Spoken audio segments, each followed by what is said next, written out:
તમને શું મજા આવી અહીંયા? અમને તો શ્રીખંડ બહુ સરસ મજા આવી ગઈ. અહીંયા આપણે બહારથી જો આપણે લેવા જઈએ ને તો 220 રૂપિયામાં ખાલી એક પંજાબી સબ્જી જ આવે છે.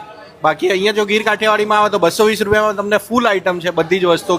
કાઠિયાવાડ જેવો અહીંયા ટેસ્ટ મળે છે. તમને પોસાય કેવી રીતે છે? સાહેબ અમે 2, 5, 25 પૈસા કમાઈશું, પણ માણસોને મન ભરીને દિલથી ઘરનું જમાડવાનું છે. રોજે રોજ અલગ અલગ મઠ્ઠાની વેરાયટી, રોજે અલગ અલગ ફરસાણની વેરાયટી, 4 થી 5 પ્રકારના અલગ અલગ શાક, 6 થી 7 પ્રકારના અલગ અલગ સલાડ, રોટલા રોટલી ભાખરી, બપોરે જાવ તો દાળ ભાત, સાંજે જાવ તો કઢી ખીચડી, પાપડ, છાશ, બધું જ અનલિમિટેડ. મન મૂકીને તમારા પેટની તાકાત હોય એટલું ખાવાની છૂટ, પણ ભાઈ બગાડ નહીં કરવાનો. અને એના માટે જ તે ગીર કાઠિયાવાડી વખણાય છે. જો તમે કલોલ બાજુથી નીકળતા હોય કે કલોલમાં રહેતા હોય કે એની આજુબાજુના 10, 15 કે 50 કિલોમીટરમાં રહેતા હોય, મુલાકાત લઈ લેજો, મજા જરૂરથી આવશે હો મારા વાલા.